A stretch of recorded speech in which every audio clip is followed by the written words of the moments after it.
Okay, perfect. Thank you. Thank you very much then. Okay, as Robert said, first of all, good morning to everybody, and thank you very much for being here. As Robert said, we will put this recording online. It has been asked by many colleagues, both from member states and the data center industry, to have such a material online if you want to revisit it, or if someone couldn't make it today and connect. We will share this presentation also with our colleagues Matze Welch, that is leading the technical work on the development of the database, and he of course is far better placed to navigate you through the actual platform. So I will start sharing my presentation, and we will be able to go through the various elements that we would like to present today. Robert, I suppose you can see the presentation, you can still hear me. I hope everything is okay so that I can start. I confirm. Okay, perfect. Many thanks. First, of course, again, welcome to everybody, and thank you very much for all the hard work and you have done even during summer, and all the questions you have asked and all the remarks you have made or recommendations. They have been very useful. As Robert said, we have already met twice with member states to see some various points around the database to present the work in progress. But today we are ready, of course, to open up to the wider community and discuss what we have in our hands in regards of the database.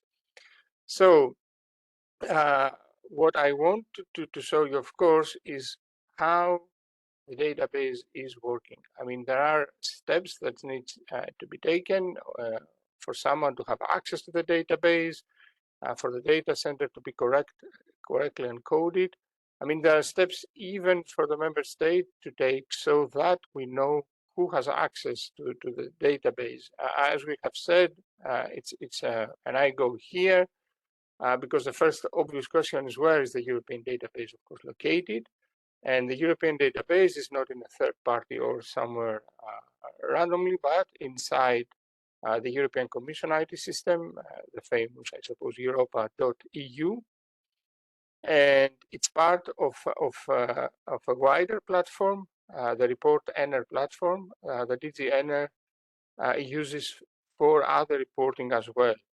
So all these create a secure and environment where someone enters with very well-defined credentials, of course. The data are stored in the Commission's, let's call it data center, right, machines. And one thing that it's very important, of course, it has the support, technical or administrative, by the Commission itself. So how do I enter the platform?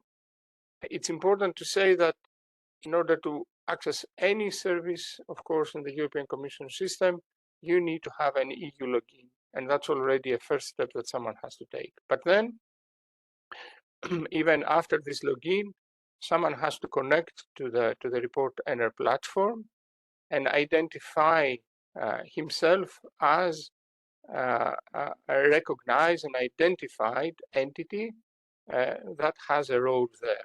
And we are going to see what roles you can have and what each role can do in the platform. The URL you see is, I think, the URL that many people are asking in the last weeks. It's exactly the URL to access the platform. I mean, that's the URL you need to click and access the data center reporting platform.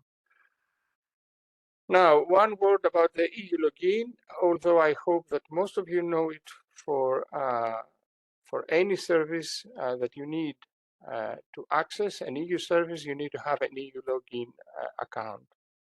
It's very important to say something about that. That EU login is associated with an email address. So that means also the report owner platform, when it sees a user, actually it sees the email. And that's, I mean, that has some implication. One is that's why we have asked, for example, member states or data centers, ideally to use functional mailboxes, because people come and go, and maybe at some point you don't want to have a role, a reporting role attached to a person, but maybe you prefer to have it attached to an office or a service. Wait. So that means that if you are changing emails, it's better to do it through the EU login, and then a report owner adapts accordingly to this change.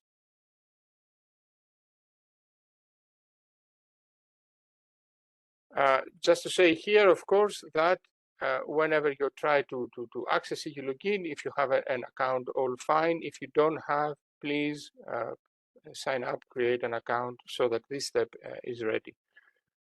Now, when you reach the database by, let's say, clicking the URL that we said before, what can you be? What roles can you have? So practically there are 3+1 role here. One is the EC coordinator. The EC coordinator is the European Commission service that oversees the whole reporting scheme. So that will be a very small number of people in the Commission that have the overall, let's say, responsibility for the database. Practically, that leaves us with two roles. One is what we call the member state coordinator, that goes for the national authorities that will oversee the data center reporting for each country. So there will be 27 coordinators. We don't know, maybe a member state wants to have 2 of these accounts, but that's a technicality. The thing is that each member state needs to have at least 1 of these accounts. And then, of course, are the reporting entities, the data center operators, which will be accounts for data center operators that are obliged to report to the European database. One important thing, reporting, everything that happens in the report owner happens per member state, reporting included.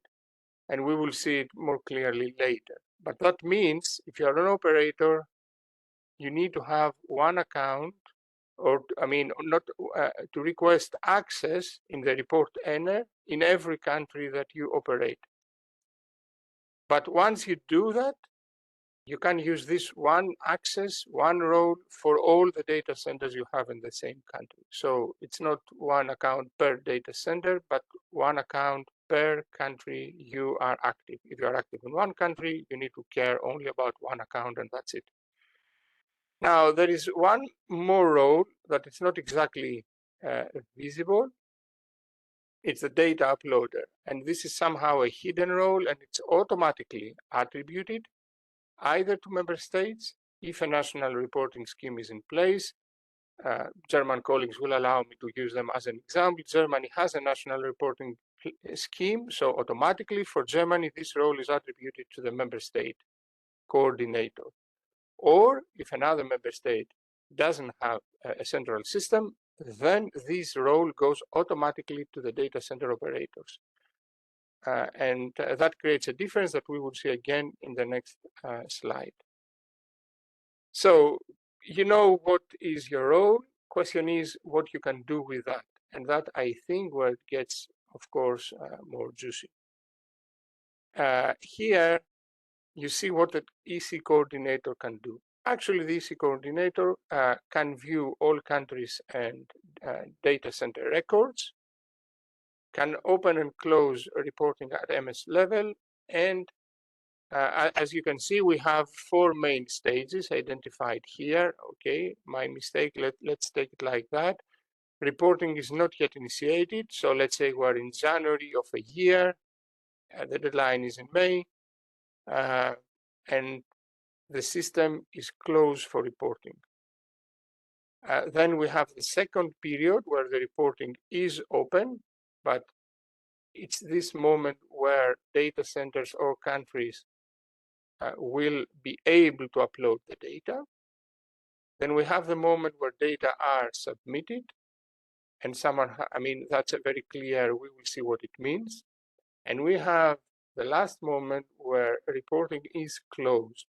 And that also means something very important. We will see it in the next slide. Now, and in each of these phases, the different users can do different things. Just, I think it would be important to give then some context to that. So that is the workflow. This is the annual, let's say, reporting. So here we start from the left. We have the reported that it's not started, it's closed, it's not initiated. Then the moment the reporting is initiated, again, please remember that this happened at member state level. So each member state can initiate the reporting at different time, at different times.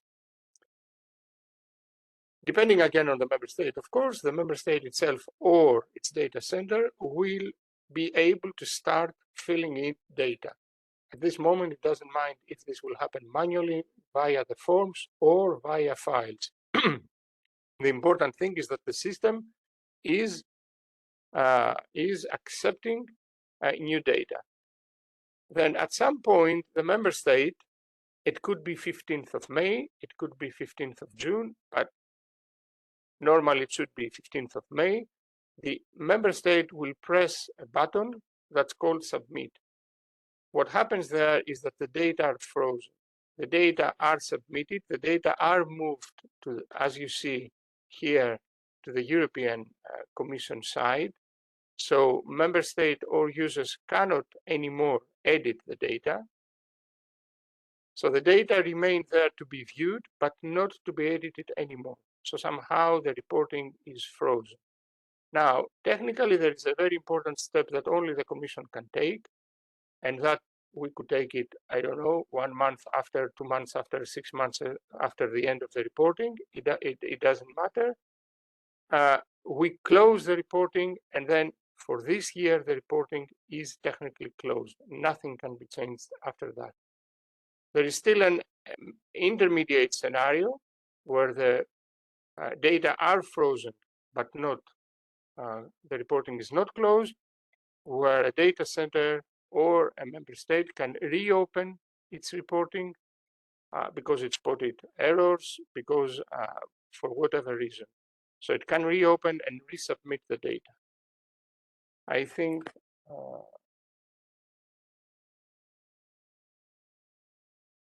yes. Robert is telling me that there are many questions, but I would like to finish, Robert, these specific explanations, and then we can take these questions. So if I may interrupt you and suggest, I was seeing some of the questions, so maybe let's do the demo presentation for how to get to access, and maybe some of the questions will be answered. Yes, because if the question is that someone click on the URL and waits to see something, please wait to explain what you're going to see. So I'm going back then, having said what is the flow, what you can do. As you said, the EC coordinator can view all the data, but cannot edit them. That's clear. The EC coordinator cannot edit data, can reopen and close the reporting. So in this, it's this reopen and close. All other control is actually given, of course, to the member state. Who can open the reporting? The reporting can open either by member state itself or by data center operators, because some data center operators, starting, let's say, 2025, they might be fantastically ready well ahead the deadline. So the moment they feel ready and they want to report, if the reporting in this member state is closed, by asking to start putting data, automatically the reporting for that member state for that year will open, so the data centers can start opening, putting data. Now, while the reporting is open, the member state can always see what has been submitted or saved in the database, and data center operators can always edit their own records. One important thing, as I told you, is that at some point the member state will decide to submit the data. And I go back to here, submit means the data will cross a line.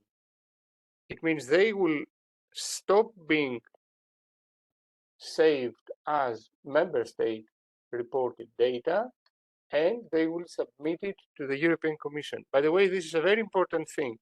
If the member state never presses submit, the data are never considered as reported. So that's important. And the way this exists is because depending on the national realities about market surveillance, data checking, the existence of rules or not, etc., a member state should have the ability to say, it's fine, I'm happy, or I'm not happy, or I want to go back to some operators and ask them to correct something, whatever the reason. So there has to be a moment where the member state, let's say, decides that these are the data. Of course, this is even more trivial for a member state that has a national scheme, because most probably what the member state coordinator will do is upload the file and submit the data all at the same time, because it doesn't have to do anything. Any checks most probably have happened already in the context of the national scheme. So once the data are submitted, as you can see, there is the only way that data can be re-edited is if we request a reopen. And then that means that everybody can see the submitted data, but if we want to edit it, someone has to say, okay, please reopen the reporting. The reporting will be reopened, and then again the data will be submitted. And this can be 1 or 2 or 3, I don't know, circles of this back and forth until the moment everybody is happy that the reporting has been done. That's it. And when this happens, the European Commission, as a last step, will close the reporting, and the data will be stored, will freeze really in time for this year, and that's it. Then everybody can do nothing else but just view the data. And that's how is the frame. So I don't know, Robert, Matthew, should I continue with that so that if there are questions about that, we can explain them now? I believe we may continue with just how to get the account created.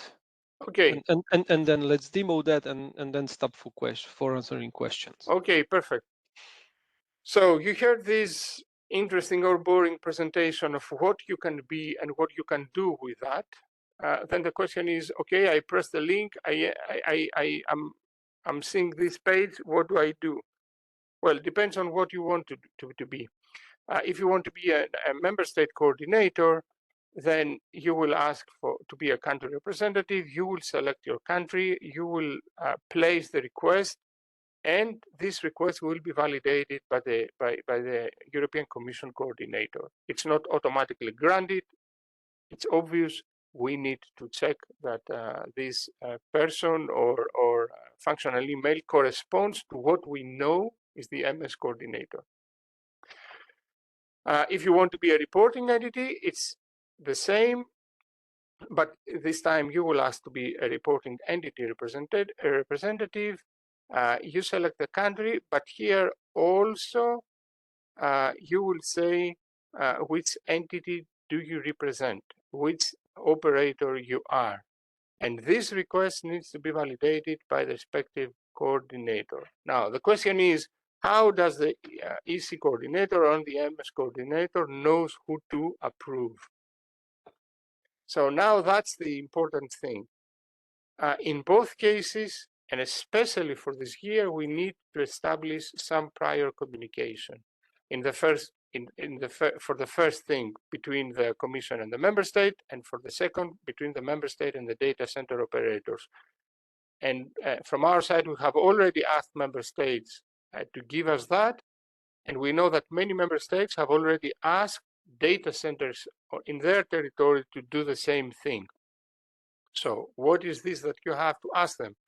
You need, I mean, we need as Commission to identify who are the member state coordinators so that we know which accounts we approve. And member states need to know what are the data centers that are obliged to report. Of course, this is $1 million question. We have discussed it for many months now. The difficulties that member states have to identify which are the data centers that are obliged to report. We know that some member states have more ways to do that or less ways to do that. For some member states, it's a trivial question because maybe they have 1 or 2 data centers. For others, it's a more serious question. But we're confident that in the end, the large majority, if not all of the data centers will be identified. Now, identified is one thing. The second thing is that somehow there has to be a communication to understand who is this operator, what is the name, the email address that they're going to use, and the name so that you can approve them. This is a very important safety precaution because otherwise anyone could say, I'm Amazon Spain, I want to start reporting. How do you know that? I mean, this is something that the Commission cannot intervene, by the way. We cannot enter the markets, we cannot enter the national operators, economic operators, we cannot ask these questions. We can organize these sessions, we can help you by telling you who has done this work, maybe if you want to work among you on that, but it's impossible for us to do that for you. What we can do on the other side is help you with pre-approving these accounts. So in that sense, it means if you know all the data centers in your country, and it's also a bit of, let's say, more than 30,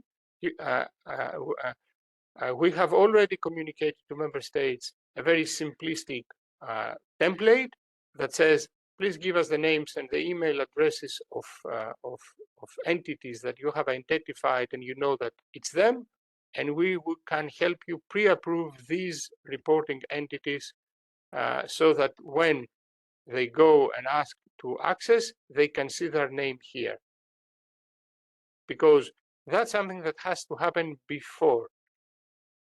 Okay, that's an important step. So if you are curious today as a data center to go in and play with the database, most probably it will be impossible because first, we will say it many times with Maciek, first you need either to communicate with your national authority or your national authority to have communicated with you and have identified that you are a real, valid, eligible entity to report to this database.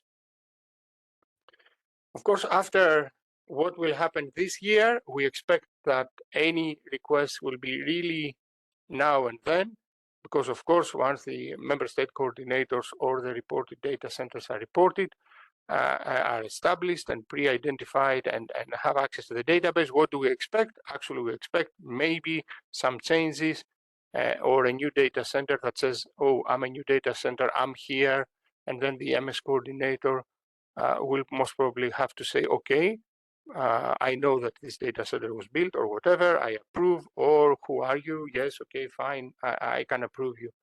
But again, we don't want to have just random accesses to the database or people pretending that they are someone that they are not. So the idea is here for Maciej to show you this, of course, with pre-made dummy accounts also, etc., and then also to see some of these questions, I suppose, that you have. I don't know what was happening in the chat so far. Maciej, if you want to take the floor. Okay, thank you, Nikolaos, for this introduction. So I will take over the screen and I will share mine.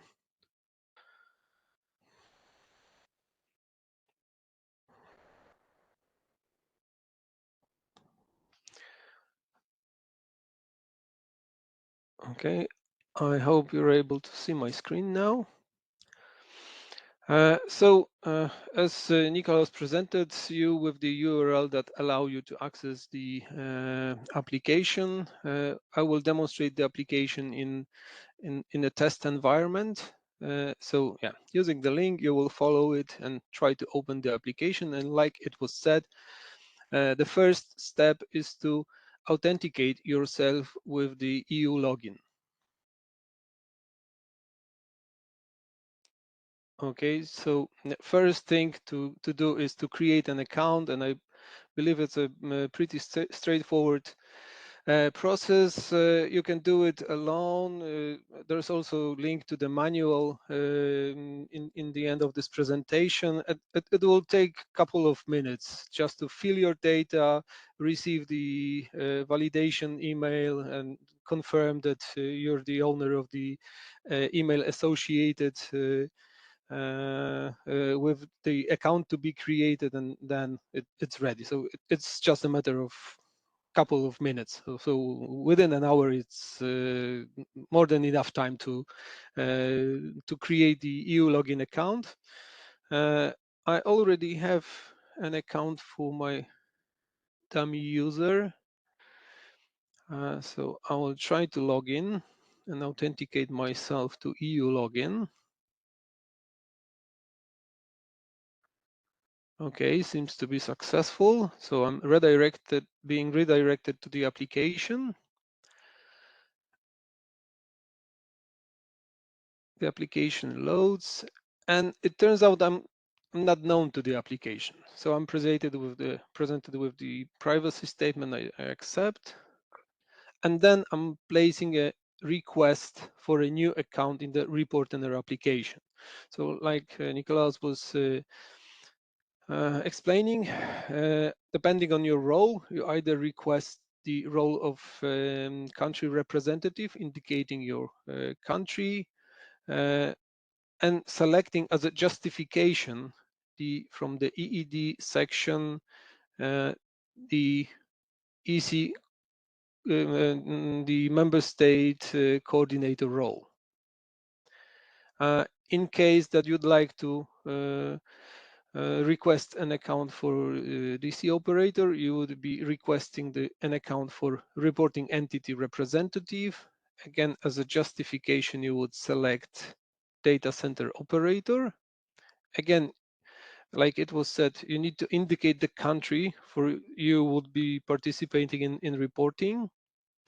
And then from the representing entity, you would select which one you represent. As you can see, for Lithuania, there is no registered, so it's not possible.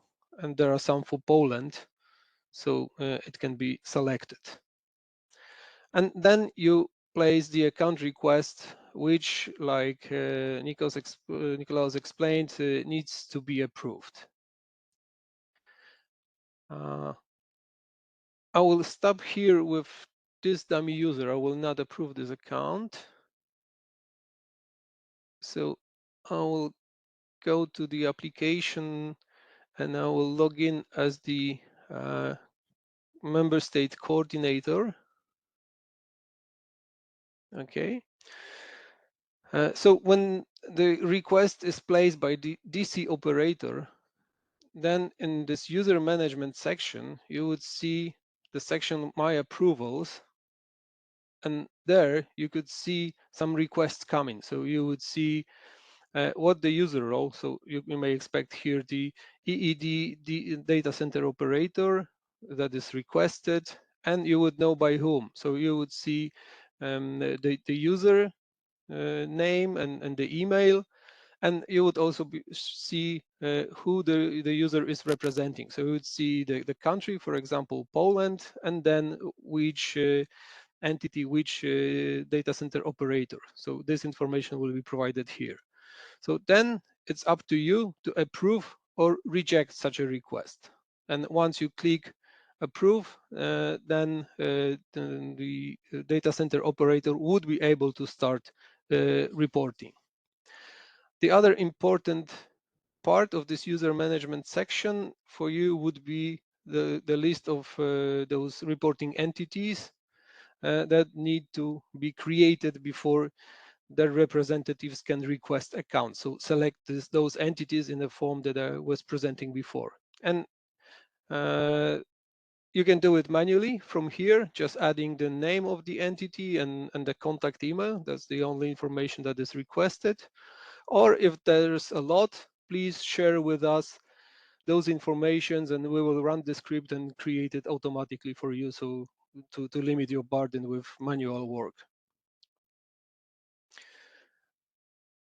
And I believe that's it for the account request and getting access to the application. So I will stop here so we can review the questions, or if there are any not answered about this part. I'm not going into the reporting details at the moment.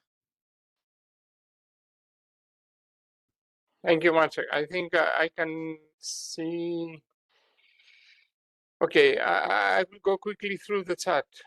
Okay, I see also already someone, I mean, because there are some questions about the URL, Olivia at 10:15 already put it again in the chat if you want to see. In any case, you will receive the presentation and the recording, so all these details and URLs will be available to you again and again. And we will tell you also how we can communicate all the available information with you. No, how long to receive EU login credentials as a data center operator? Maciej replied, it's a very quick registration operation. So if you change, George, if you change role or leave the company, you still have access through the department mail access address. Yeah, that could be a possibility. I mean, I think that in every company, if someone leaves and the company still gives him access to the system or lets him with walk away with passwords, I think that's always a danger. But that's a corporate thing to resolve, how you ensure continuity or how you ensure that passwords are changed or people don't access when they don't have the right to do that.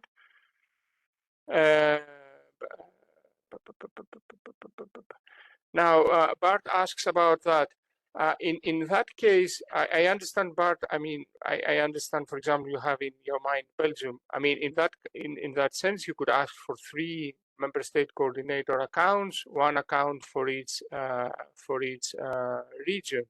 The thing that you have to be sure of, and be careful about, of course, is that the platform doesn't see regions; it sees a country. So then internally, if you want to separate somehow operations, you have to establish modus operandi on how, for example, the approvals that Maciej show. I mean, how do you want to handle them? For example, if you think that each coordinator will be responsible for different things, but that's something the database doesn't see it. So that's an internal negotiation or arrangement that has to take place. So only access related data center operator. Do we have any stats for collocation user? No, because users are not an actor that is foreseen for the users never report for themselves. The user, it's only the data center operators that report. So if you are part of a data center, you have to work with your operator. I mean, that's a question that I think it's clear even in the legal text. Will the data be public? Where can we find the first publication? We're going to find them. No, the data, when they will be published, it will be through, it will be a web page that will be automatically, let's say, pre-processing and presenting the data according strictly to what you see in Annex 3 and Annex 4 of the delegated regulation. These are the only data, and in that form, that will be publicly available.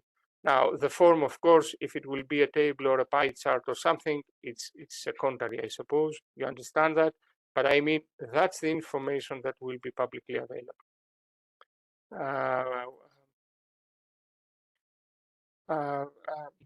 When do we expect the first publication of that kind? Well, I mean, depends on how fast a decent amount of data will be in the database. Should we say by the end of the year? Does it sound, I think, much? I don't know if we have any technical constraints here.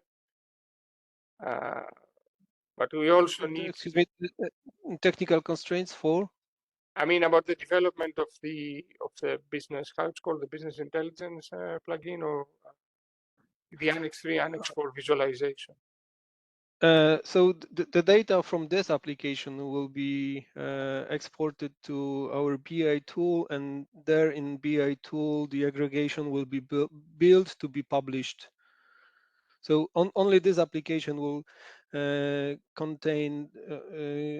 the elementary data, the full data, and then we will prepare something aggregated at the country level and EU level to be published for public users. So public users will not have access to this application. Yeah, but do we know when the public, let's say, presentation will be ready? Well, first thing, it depends when the data will be reported. So are they going to be submitted in September, October? I don't know. So first we need to collect data and implement those aggregations. So I would expect it will take a couple of months from now. So maybe by the end of the year, maybe early next year. Okay. What will be the difference between closed reporting and frozen data? I mean, the closed reporting is the close of, yes. Terminal action. You Exactly. will never ever be able to change the data. So if a country wants to submit the data to the EU, and they click submit, and then this report becomes not editable, so somehow frozen. But for some time, it may stay as is, because maybe you may expect that someone would be late with reporting and would like to add some record or update the records. So then it's still be possible, like Nicholas was showing, to reopen the report, update it, and resubmit. And until it is closed, it is still able, it is still possible to do the reopen and update and resubmit. And when we close, that's the end. The reporting for the year is done. And I think one slight difference that was shown in a table with the roles is that EC coordinator and member state coordinator can reopen the report at will. So they may decide, okay, we need to reopen because of some reason. And in case of data center operators, they will be able to request reopen, and then country coordinator will have to click the approve such a request. So then the report will become open and available for additional updates. So it gives a country a control over the reporting process. Thank you much. About the deadline of September of 15, I mean, we don't have to officially extend it. I think what Robert explained in a very diplomatic language was that September 16, nobody will send lawyers knocking at your doors. I mean, the idea is that it's a very demanding process somehow, very tight deadlines for all of us. And of course, what we want to have is data in the database, not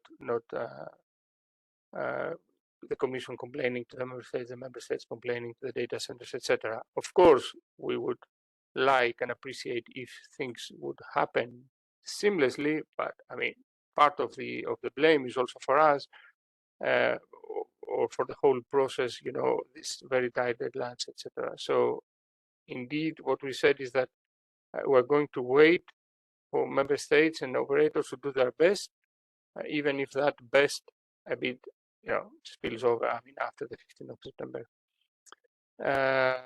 will individual submissions from data centers in countries who decide to make a bulk submission be blocked? Yes, they will be blocked. You can because the idea here is that the member state has decided to take full responsibility on the reporting. We don't want like many people to be able to edit, and because if the member state has said that they will make a bulk submission and give access to the data center, then the member state won't be sure that what they have in their hands is correct.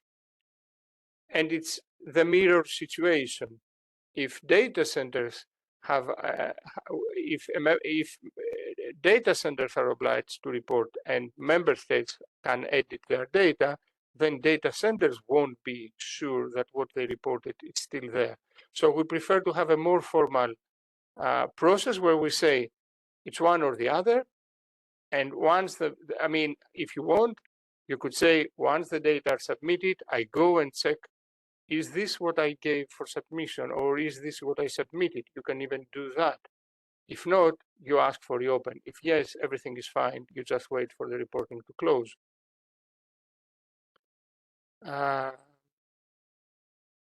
Yes, I mean, obviously, Piotr, for what I say, the database will remain open after 15th of September. When I say member state, obviously it's a very generic term because in some cases it means a ministry, in some cases it means an agency.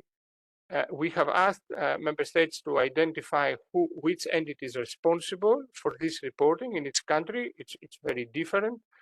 And also I saw later a question by Pascal. Pascal, of course, we have started receiving from you, from some member states, the information, and we are going also to start processing this information, approving accounts or putting the entity so that you can start working locally also or having access as member state coordinators in the beginning. And if you are ready also to, or you have already sent the data centers, to also pre-approve the data centers accounts.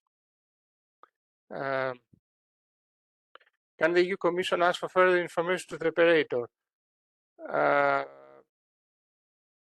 I don't think so. I mean, the EU Commission can, I mean, Robert, what's your take on that? I think we can talk to the member state and the member state can talk to the data center, but I'm not sure how this goes. No, in principle, it's the member state authority that is responsible for let's say the relationship with the data center operator, and yeah. So it's transmitting data.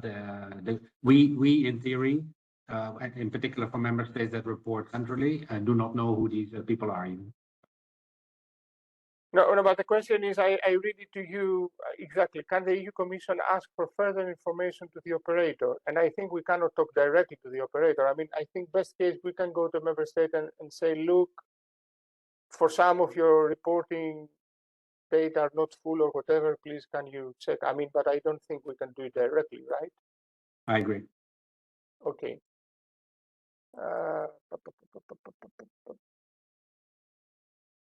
Olivia asks, and again, this will be centrally decided. Allow me to revisit this point later on whether you go directly or you go through the member state.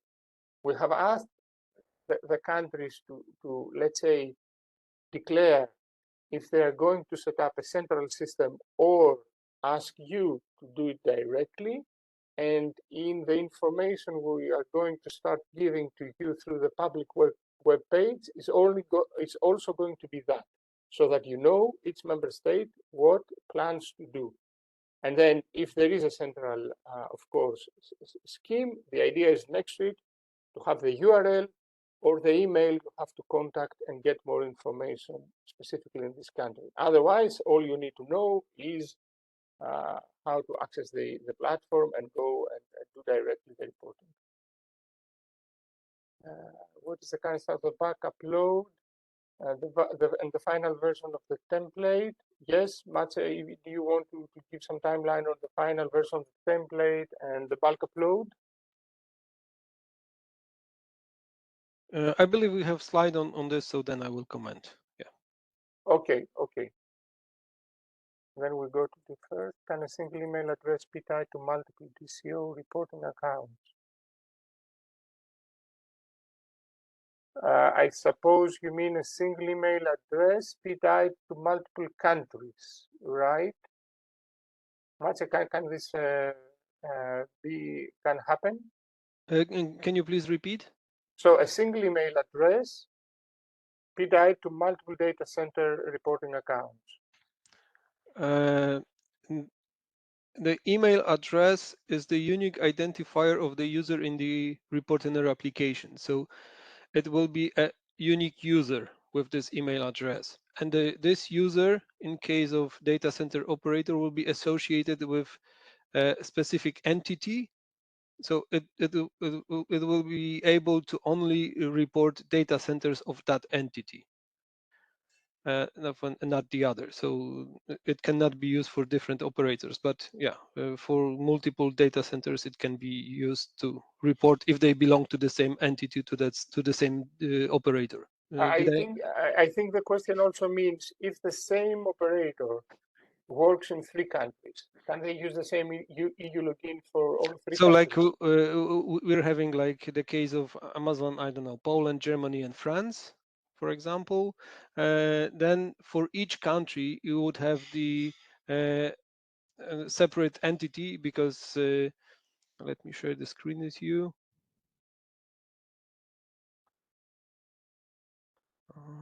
Report in there.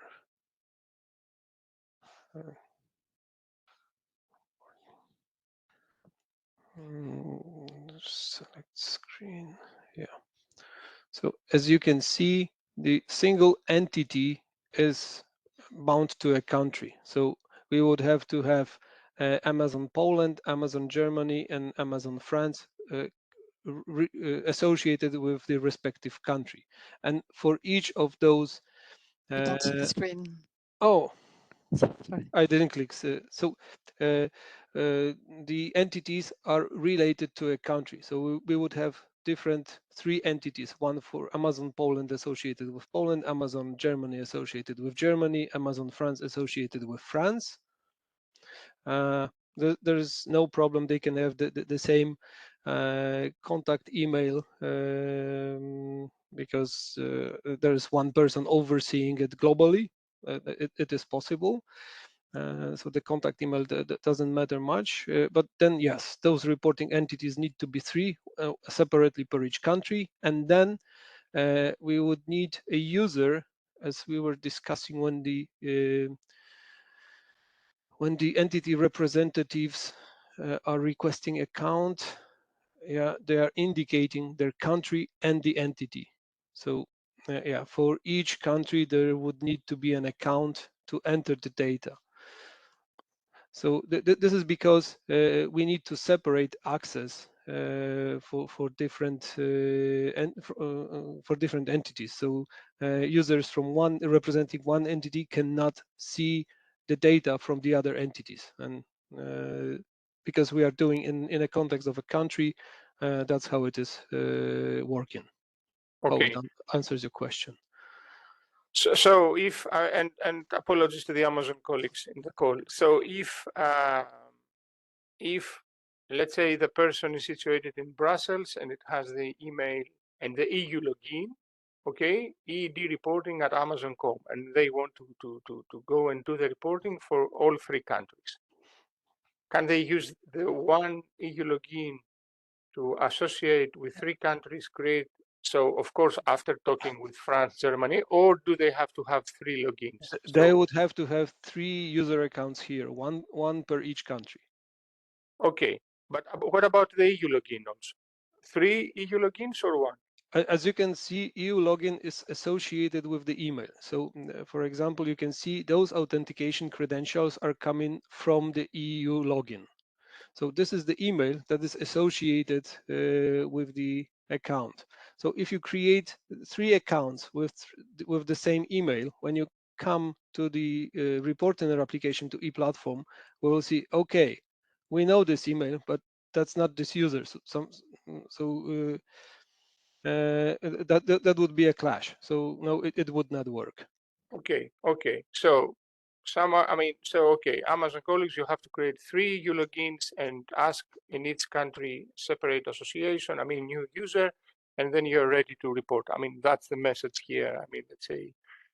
The other thing I could imagine is like you have 3 different emails and then single EU login account, and then if you want to work with Germany, then you would need to change the email associated with your EU login account to the one representing Germany, and if you want to work with France, then you would need to change it again to the one. So I think it would be cumbersome, and yeah, it would not work for you not nice and smoothly. So I'd rather recommend having 3 different accounts. Okay, so how do I get the contact details for a member state coordinator? This will also be published in the EED page, so that you can. Nicholas, let me interrupt you for a moment, but yeah.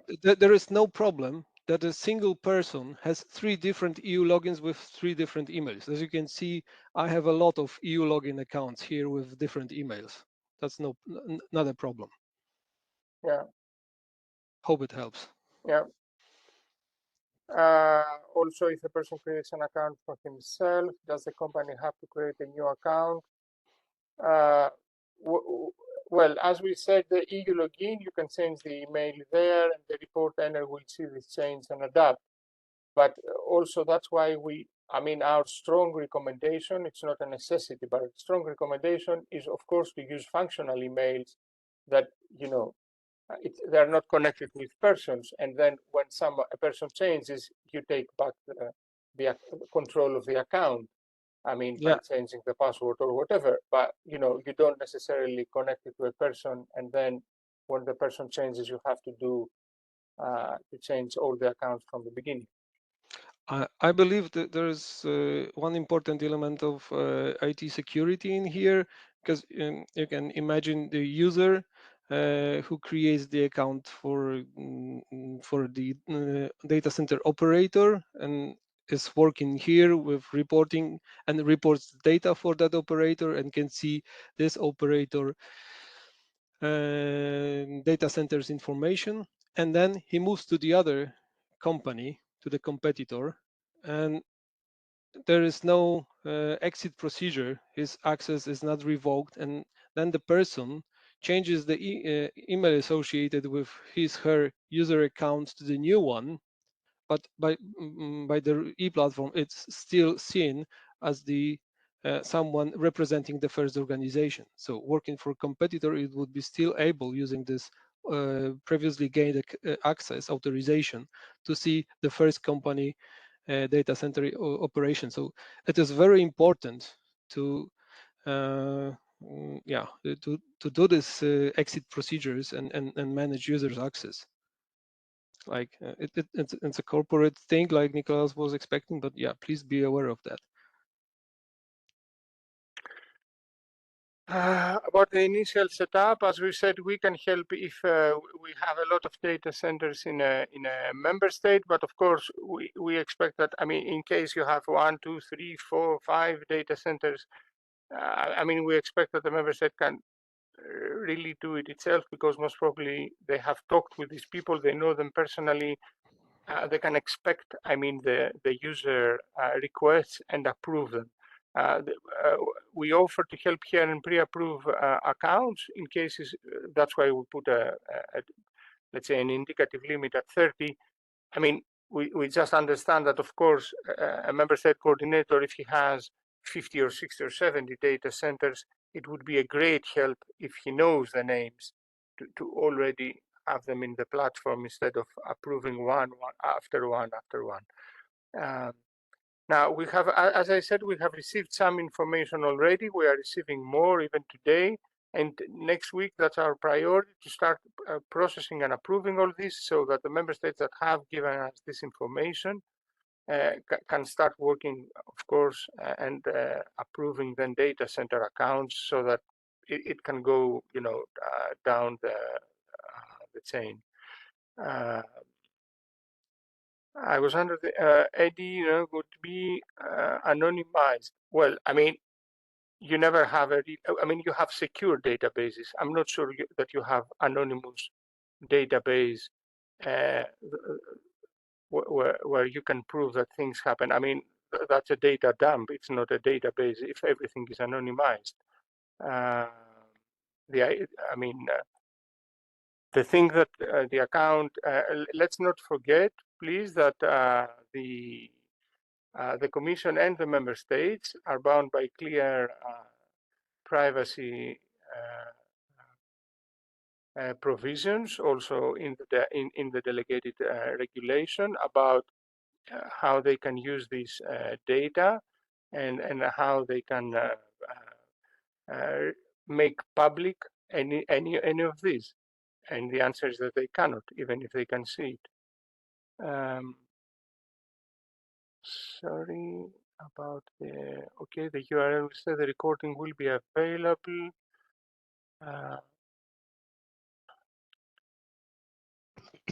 Can we have several accounts to declare for Sorry, the same? Yes. sorry. Can you please read the question that you are replying to so that we have context? Yes, I mean, there are so many that are also I mean, the problem is that even my, when I go up and down, I usually lose the point where I was. That's my problem.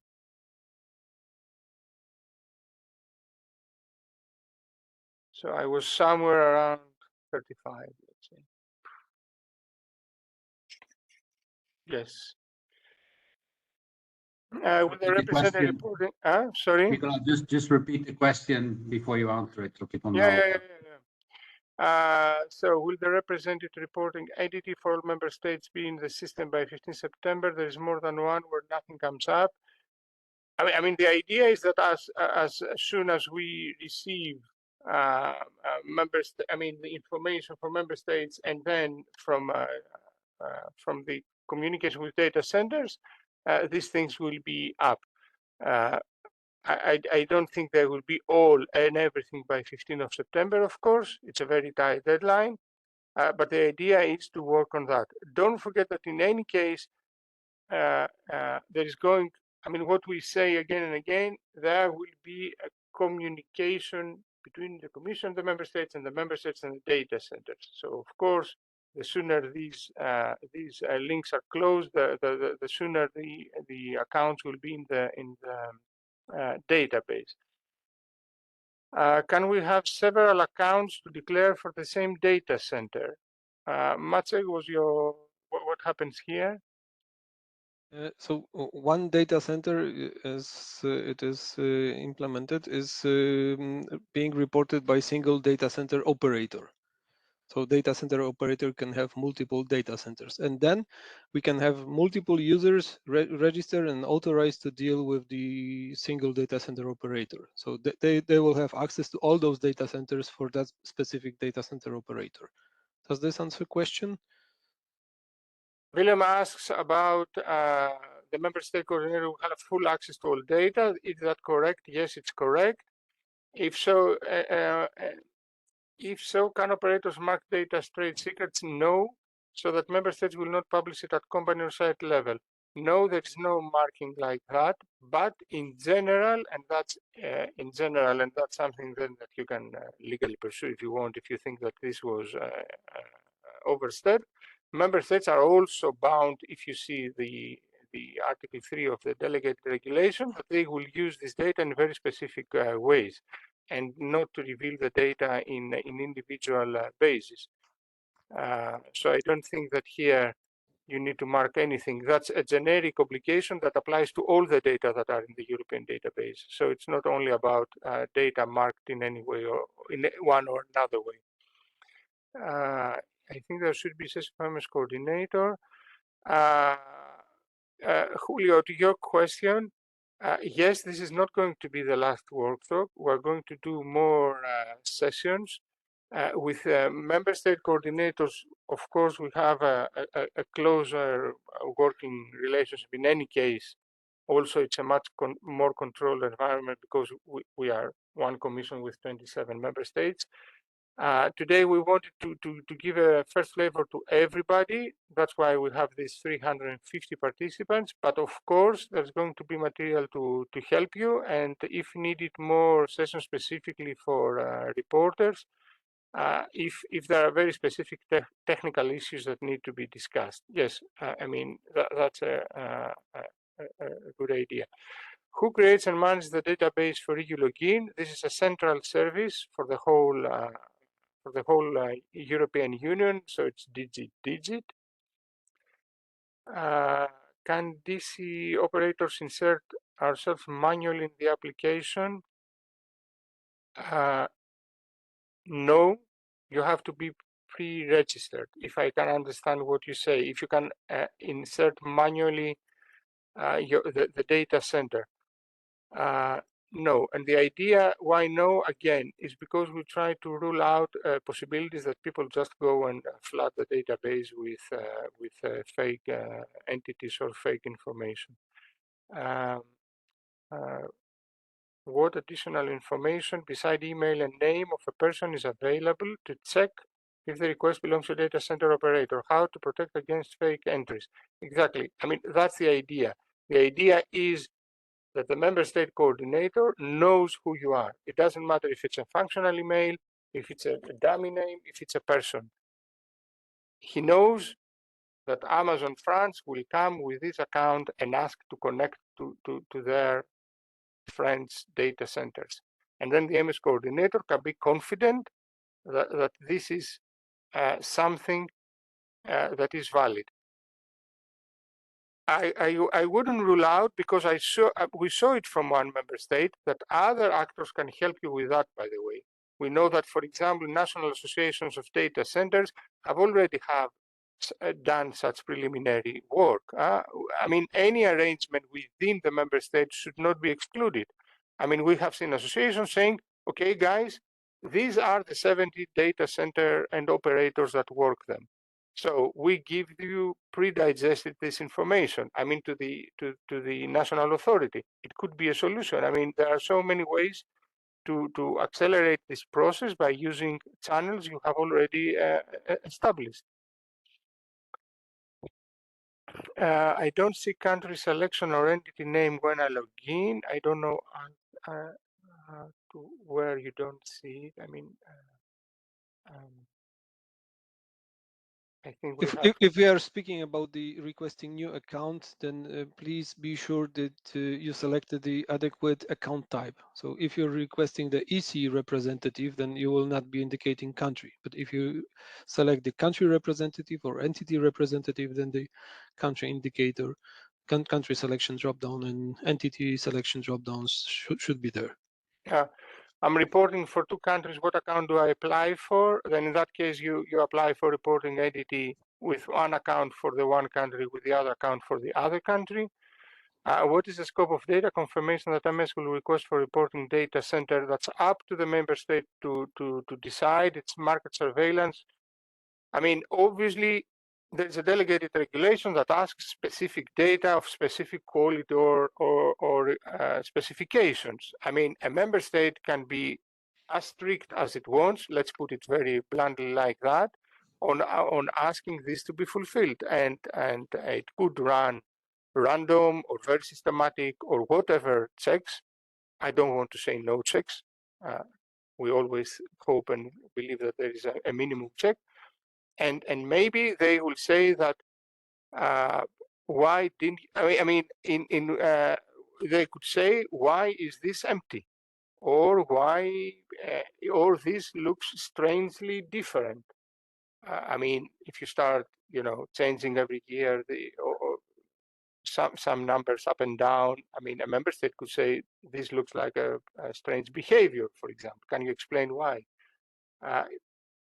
Obviously, there are many ways to see why a reporting could look strange or inadequate, and a member state reserves the right in all these reportings to go back to the reporting entity and say, I see something here.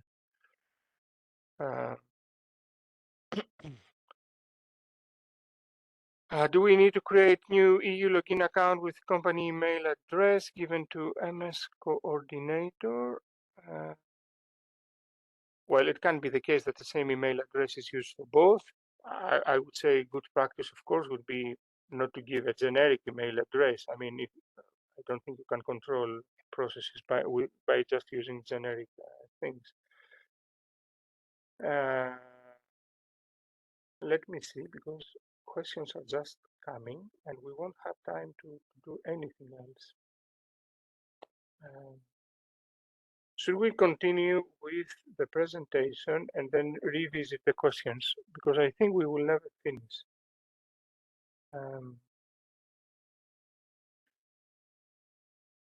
So I will go back to the presentation, and I think that some of these questions will be replied, or there will be a promise to be replied.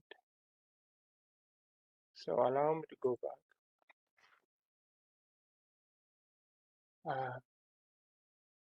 Robert, I think you can again see the presentation, right? I can. Okay, let me go back and clear some issues here, and we will see what.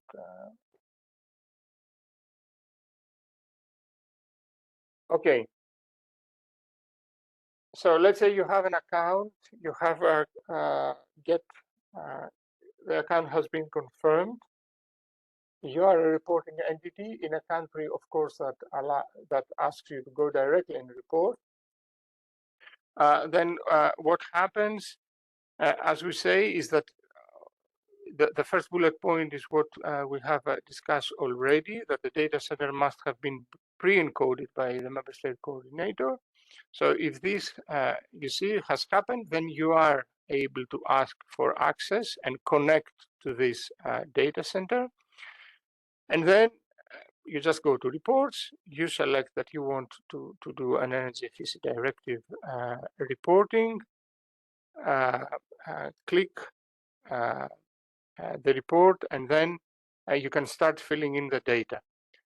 Much after my slides will show you how this happens. But this is a picture of what you will be seeing.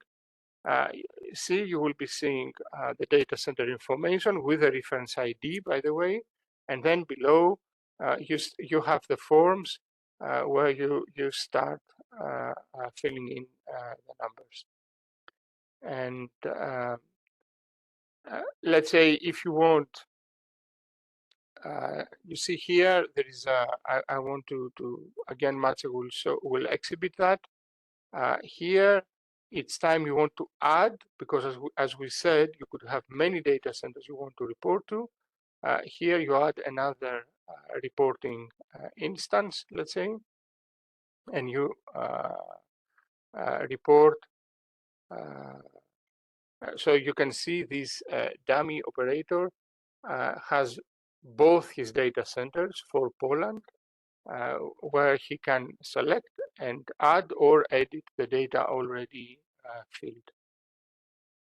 Now, the MS coordinator then doesn't see, again, we have this dummy example about Poland. I go back, you see the operator can see only his two data centers, but the MS coordinator can see all data centers in the country, and he can, the coordinator can see the data, but also the magic button, he can submit the data, as we said, essentially freezing the data for the entities or the coordinators to be able to see them if they want, or check them, or signal to the commission that we have done our reporting. Now, one important thing here that we haven't mentioned, and you saw in these slides, is this reference ID. And some of you have spotted this reference ID and talked about that in the XAD template. Now, that's another little thing that the member states have to do. Each data center has, as a unique identifier, this reference ID. The unique identifier for a data center is not the name, is not the operator, is not anything, because all these things can change. Companies merge, they split, names change.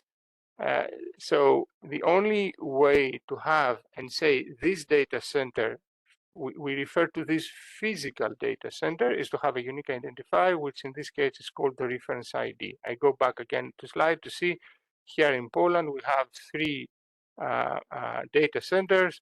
This is the PL 00001, 2, 3.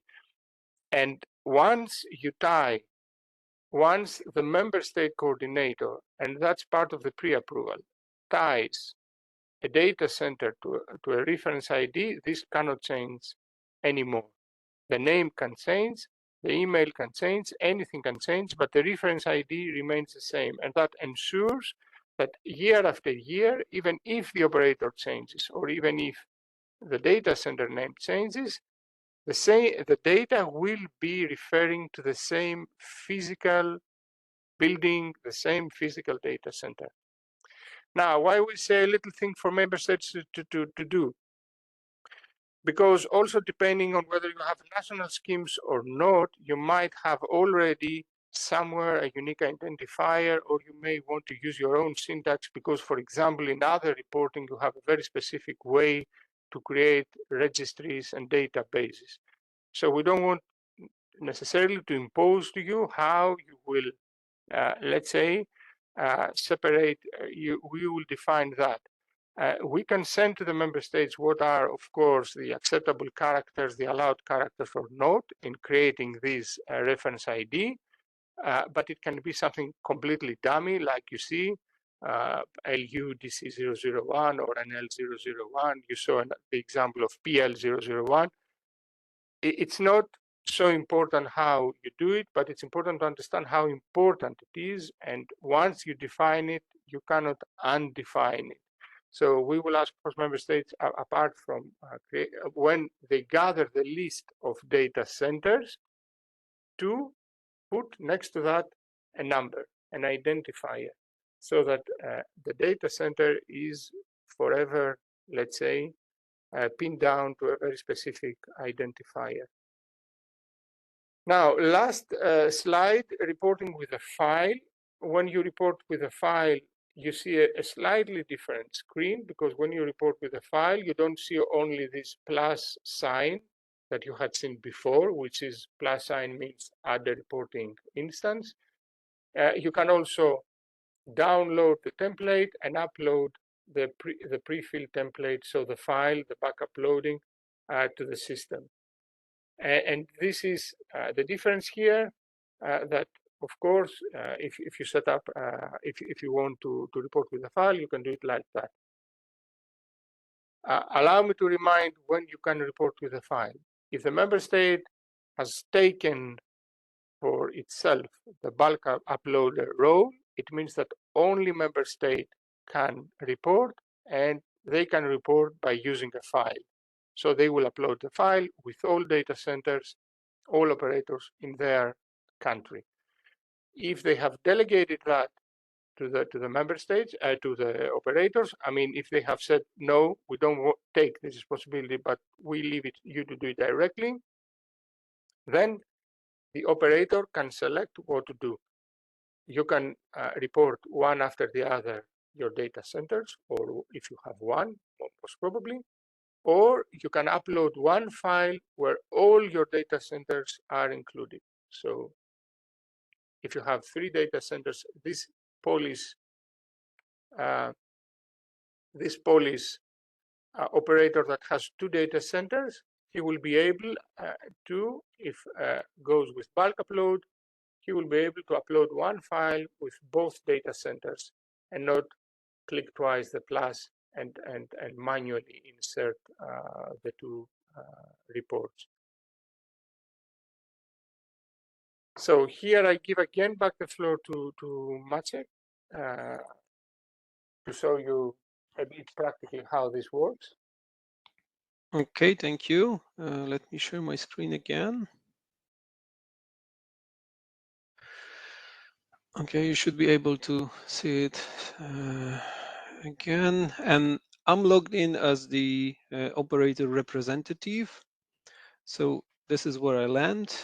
And as Nicolaus presented in the slide, I need to go under reports, menu reports section, and look for the adequate reporting obligation, which is data center energy efficiency under Energy Efficiency Directive for the respective deadline, which is September 15th this year. And then I'm reopening the report.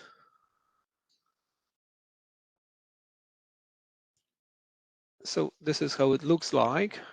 And as it was explained, I will see only the data centers that are registered for my entity, for my operator.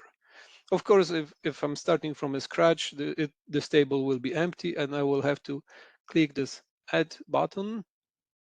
That will open, it's a frozen.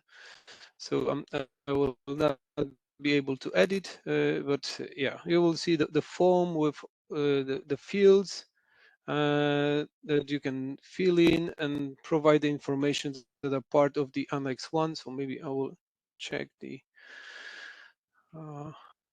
existing one. So yeah, you will see the informations in the scope of Annex 1 and then enter them.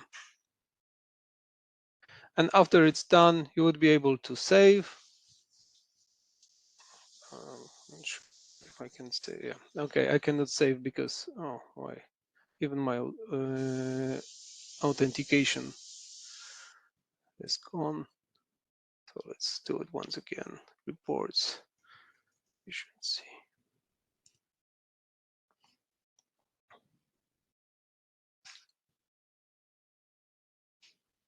So yeah, if there is existing report, I can check the values here.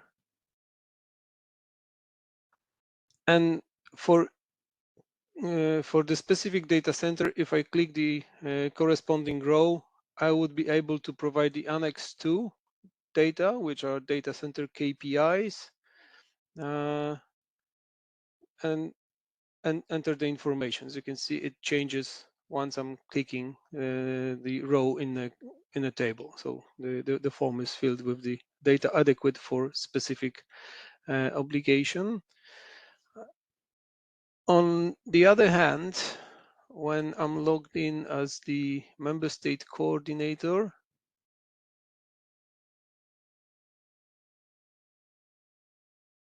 again, efficiency for Poland.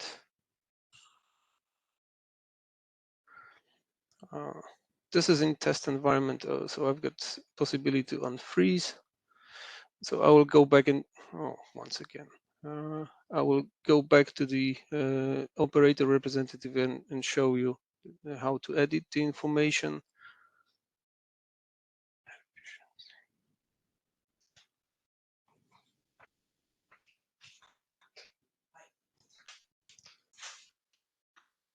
So yeah, as the country representative, country coordinator, I'm able to see all the data centers registered for the country.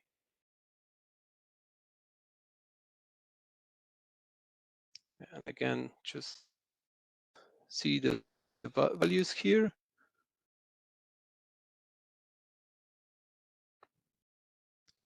So when I move back to Twitter, I will access it once again.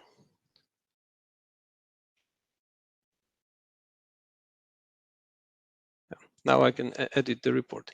And you can see the different colors of the fields. So the red ones are mandatory ones. They need to be provided with the values.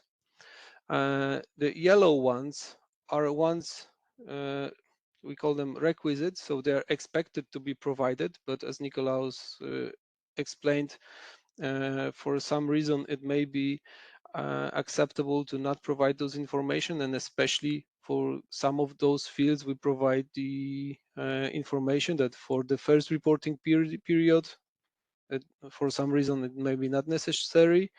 But yeah, it might be that additional comments may be requested to be provided when some data are missing. There are some validation rules implemented, so if the form is click to be saved, yeah, then maybe some information will be displayed that something is wrong. In this case, yeah, the save was fully successful. And the white fields are optional, so only if there are any specific rules. And for the information about the data center, you can see almost every data is mandatory to be provided. So yeah, once again, if I will cancel that. And once again, if I click what those information is missing, no, I'm not even able to click. So I need to provide this information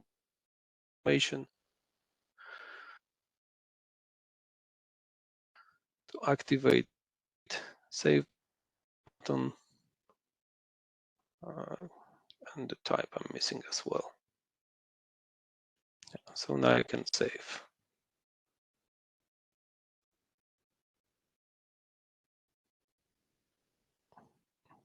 Okay.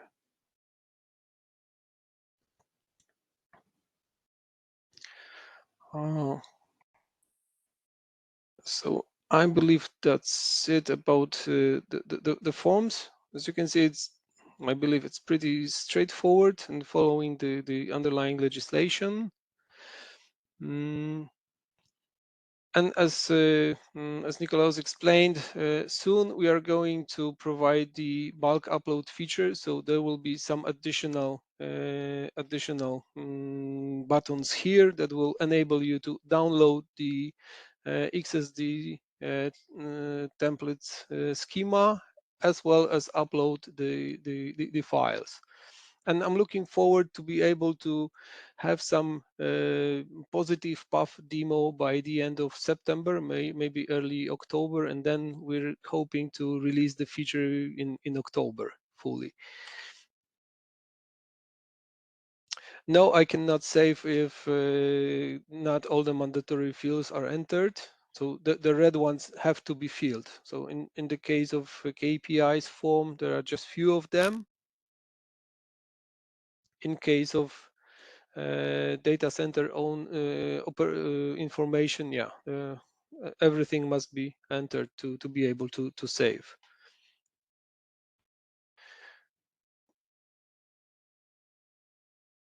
In the form, we have only the LAU code, so no, we're not adding the city. It's a code, but however, technically, I can imagine it's limited by the length of the field. So if you put the LAU code, then it will be missing space to put anything else.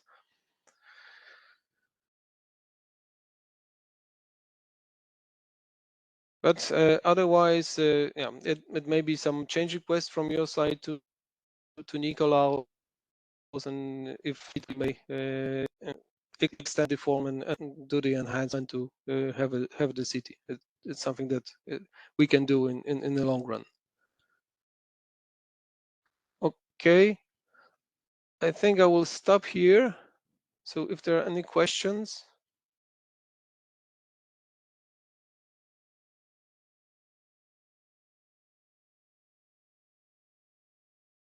I think, Maciek, I can go to the last two slides so that we are done with the presentation. In any case, I don't think we have time to reply to all questions, but still, I leave it to Robert to decide if he wants to give the floor to try to reply more questions in the chat and the Q&A. Let's see how we do it, but let's get over with I think with the presentation, right? Yes, finish the presentation and then pick up from the questions. Yep.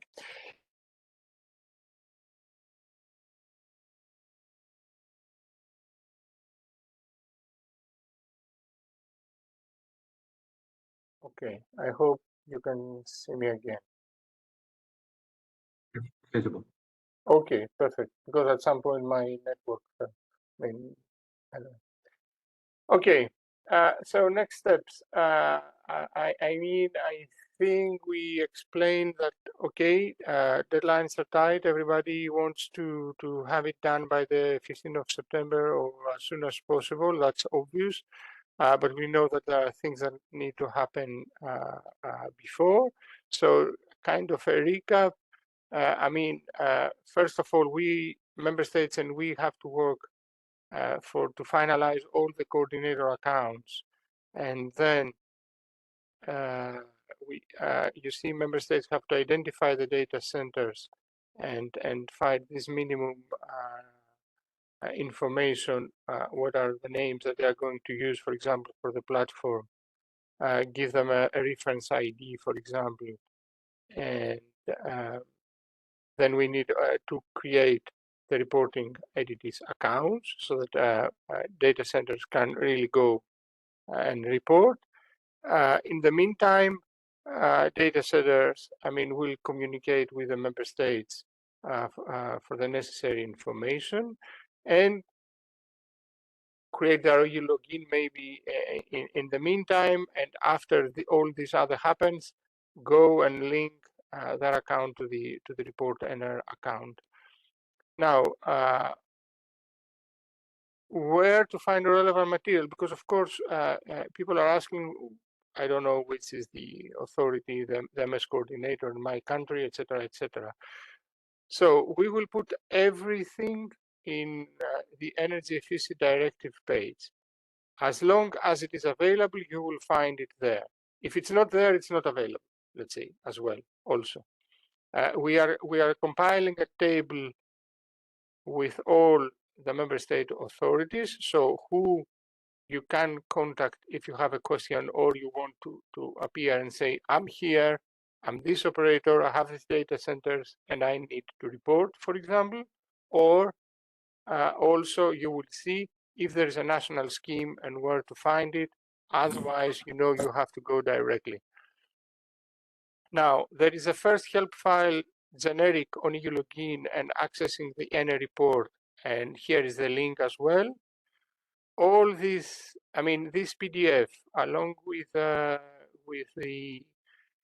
recording of today, the presentation, and all material that will be produced in the next period, you will be finding the links here again in the Energy Efficiency Directive page. So I think it should not be good to bookmark this URL. I mean, we will send you the presentation, you will see it, and check frequently to see what new information you can find. Sorry to interrupt. Can I suggest something? Could you please go one slide back? Yeah. Is it okay for you, it's going to be good for us for future reference, if you reply in written to all the clarification questions in the chat field and put the file in the same, under the same link? Yeah, I will come to that. Okay. Which is, so there is this second point. All right. Right? So the idea is that one of the documents that you will find there, it's a live FAQ document where, of course, we will take also the questions for the chat, group them, and try to reply to all of them and put them there so you can, I mean, because also there are questions, I mean, we receive also bilaterally questions about specific indicators, for example, or specific things. I mean, it's not only how do I enter and report, but there are people that are asking very specific questions, for example, about indicators or data, and all this information should be out there for everybody to find. So the first bullet point, of course, is again this reassurance that the reporting will remain open, obviously after the 15th of September. We don't try to squeeze anyone here. We will develop this live. In the meantime, that's information that also for some of you is very important. But okay, we are going to report, but then what happens next? It's that, of course, this work that we're going to start now, it's going to start in parallel after October about possible rating schemes or minimum performance standards for data centers. So this is the presentation. I know it's long, a bit chaotic and technical, but I hope you get out of this wiser than before and maybe a bit more reassured. So I stop sharing. I give the floor back to Robert.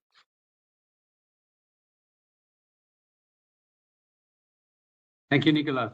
I mean, never say of your own presentation that it's chaotic, of course. That's one thing. Secondly, I mean, maybe it's worthwhile, Nicolas, to scan through the remaining questions, which are a lot. I agree that we won't be able to answer all of them today or in this call.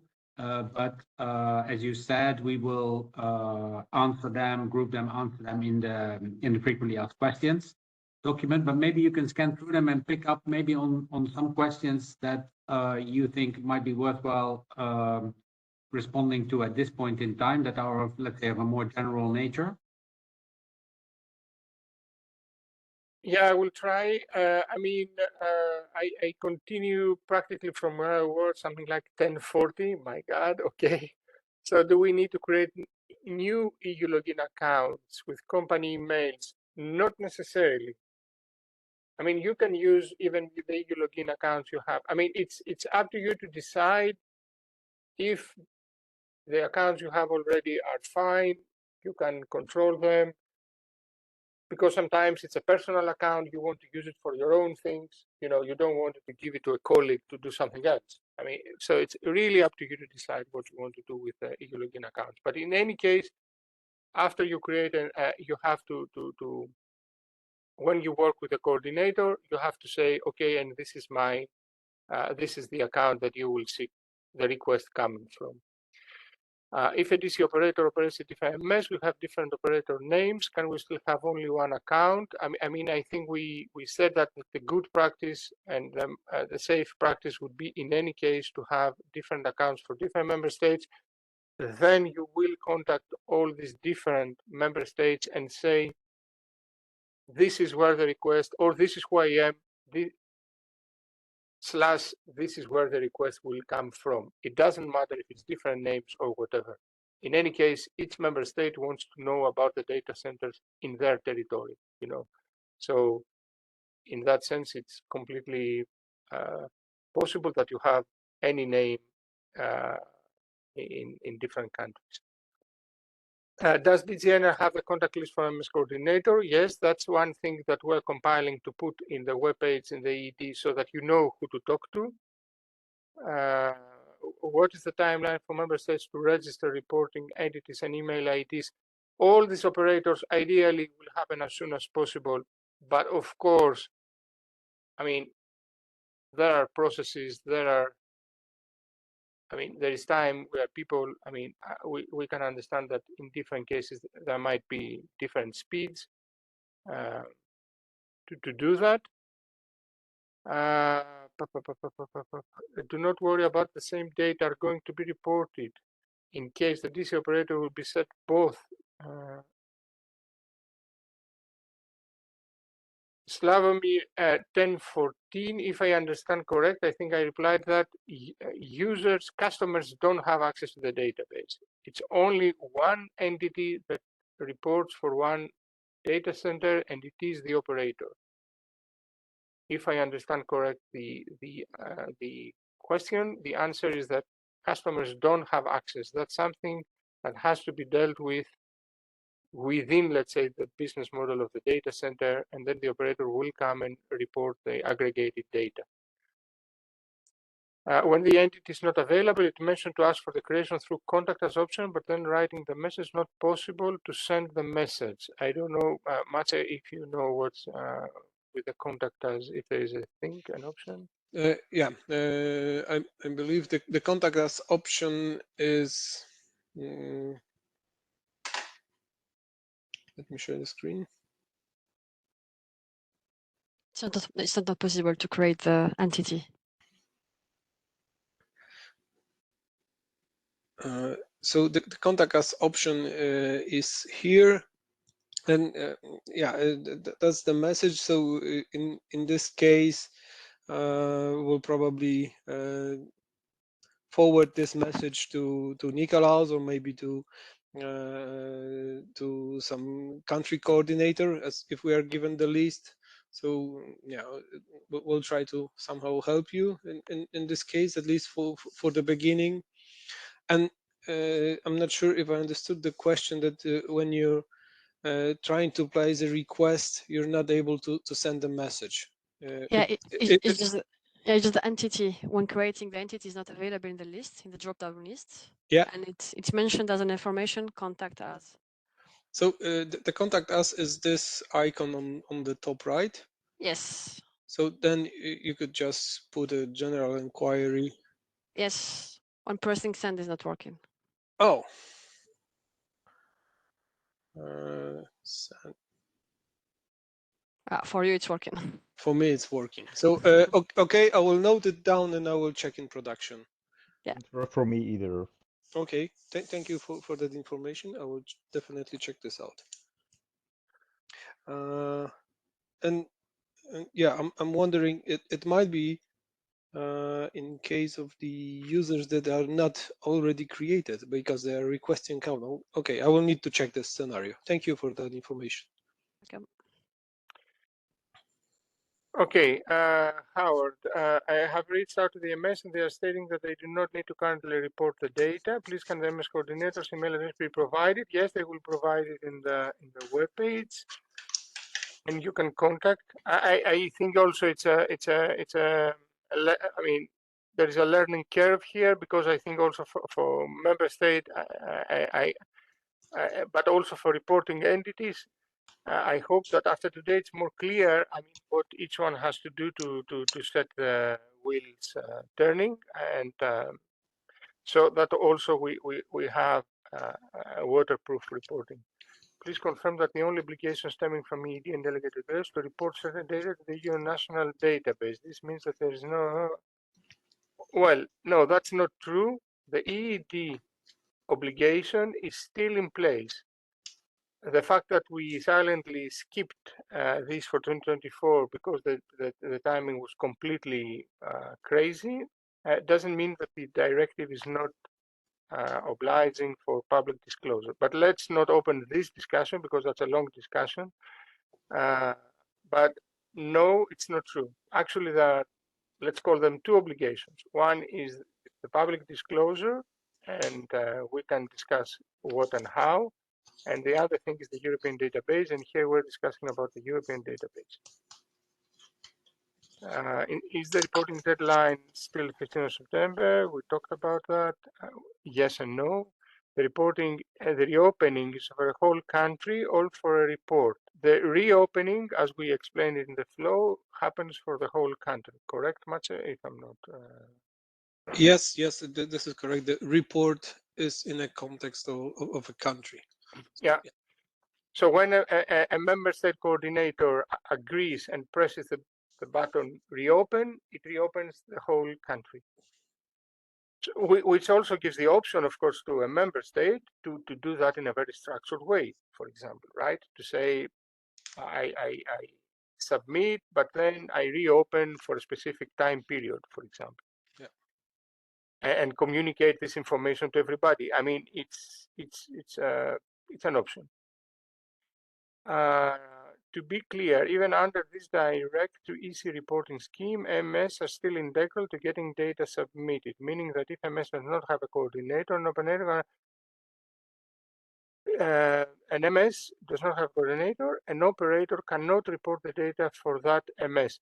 Yes, the member state is still necessary to, let's say, initiate the reporting, and it cannot happen actually in any other way because the European Commission, again, allow me to repeat it, cannot go into a country and discover or search who are the data centers, what are their names, their email addresses, or ask them to report, or query them why they didn't report, etc., etc. These are functional that are core competencies of member states, and we cannot do anything about that. So, but still, we tried to limit the role that a member state has to the bare minimum, which is to identify the data centers, and that's something in any case by the way, allow me to say this is something that the member states in any case have to do to cover the obligation of Article 12 of the EED. So it's not something new. The fact that the European database is online while somehow we forgot that there was a 15 May 2024 deadline doesn't mean that the member states are not still, they don't still have to work to this direction. And that means that in any case, member states will have to have somewhere a list of data centers that are obliged to make data publicly available, et cetera, et cetera. Again, let's not enter this discussion, but that means that member states in any case have to do this work. So it's not new work. It's work that has to be done in the frame of the EED, no matter what. But indeed, the existence of a member state coordinator and the approval of the accounts can be a bottleneck. So it has to be done from the member states in order for the reporting entities to be able to report the data, if also this is part of the question.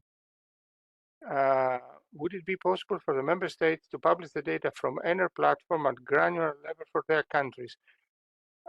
Please go to Annex 3 and Annex 4, basically Annex 4 of the delegated regulation, and you will see that actually this is going to happen automatically. There is going to be an aggregated at member state level publication of some basic data. Now, again, according to the delegated regulation, any more publication at least won't happen by the database. The database is well regulated by the regulation. Now, if a member state wants to go alone and publish additional data, that's a question that I suppose will be put and answered at a national level. We cannot say anything about that. And whether this is legal or not, good or not, what would be the use? You understand what I'm saying? This is completely a question to be asked at national level.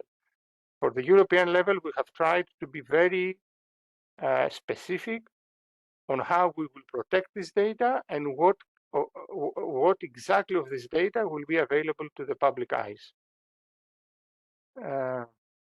Could the answers to these be written at a later stage? Yes, we will provide an FAQ. You will get also a list of member state contacts, that's clear. Regarding what information will have to be submitted, I guess the one detailed in the EU Energy, no, it's not exactly that. It's the information explained in the delegated regulation. For the European database, it's there that you have to go and read. What information is mandatory to report? Again, please refer to the regulation. Practically all information is mandatory to report, with some exceptions for the first or the second year, and some ways to facilitate how this data will be gathered or be aggregated. Is there a step-by-step presentation of the registration, login, and reporting process available?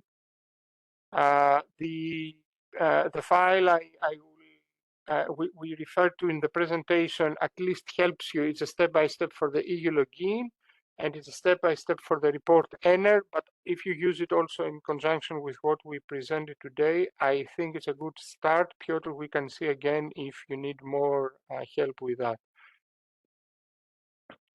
Is there a list of member states where DCO will need to report the data in country and member states where DCO will need to report directly?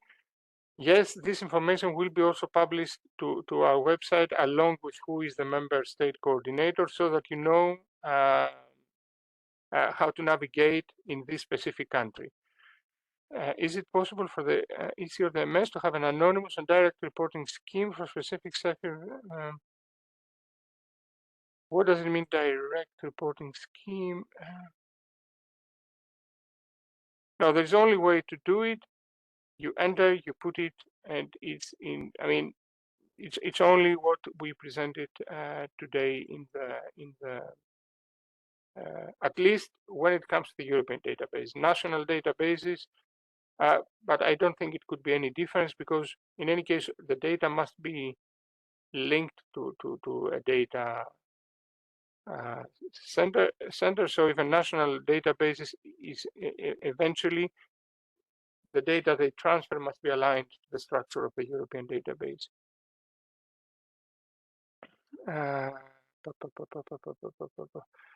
So as a collocation data set, we have multiple large and small customers who are refusing to submit any information to us with no penalties in place. How can a data center operator compel customers to submit data they see as highly confidential and business sensitive? I mean, from our side, we try to facilitate with two ways. One, by giving a specific 2-year, let's say, space to collocation data centers for some of the indicators, so that if necessary, they can work with the member states to see if they need to change something in the national schemes, contractual obligations, etc. And there is maybe an even more important facilitations that specifically collocation data centers can set up internal anonymous schemes to gather the data. So you gather the data anonymously, you aggregate them, and you report it to us. So we have no idea and no visibility of what is the customer structure inside, let's say, the collocation data center. And we hope that this could solve a large degree of these problems. Then let's not forget that the majority of the indicators actually are not controlled and are not monitored by the customers. And so we try to give ways out for the indicators that depend on the customers, but in most cases, things are directly controlled by the operator, and we hope that this will work. Of course, we're open to discuss after the second year to see how it goes. I didn't understand, if I'm an operator and I'm making a request, if I have to fill the reporting field. I don't understand what is the reporting field. If Lorena, you mean, I mean, if you're an operator, yes, you make a request for a new account, you mean, and I have to fill the reporting field. Okay, let's wait for some, maybe if you can please put some more details in the new questions, and then we can reply to the FAQ if necessary. Other than the data, to stay anonymous. Again, we have worked a lot with you, with your associations, to try to understand what data could be sensible. In any case, we have put very strict conditionality on the reuse of this data, and we hope that it won't stop data centers from reporting. I mean, we are even planning to put disclaimers in the extracted data, this kind of stuff, that at least makes any people that lays their hands on this data liable to handling this data in very specific ways. Written answers to the above question: yes.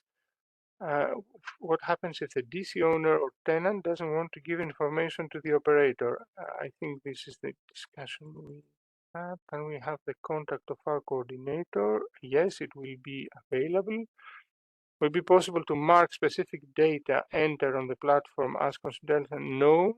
What happens if in a case of collocation, I mean, we're going again to the same question about the collocation.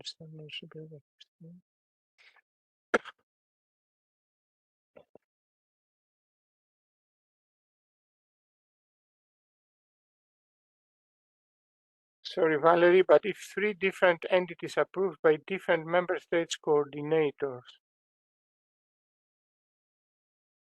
it's a bit cryptic, the email.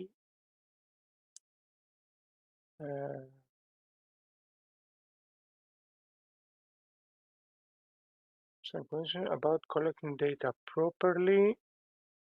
I think Silva wants, please, can you precise when and where we can find the list? So we will do it. Verify 1 EU login per MS is required. Yes. Is there a template pattern available for how data should be presented correctly? Is there a knowledge base? Yes, we had sent various versions of an XLD a template for to create the XML files, and we have said that we will send a final one in the next few days. Of course, we want to be sure, because we are also in a position. I mean, I know that it looks like that we don't share all the information you need, but it's also a precaution. I mean, it would be really unfortunate to send you, for example, a template without being sure 100% that it's the final and correct template. So better be sure than sorry, I would say. So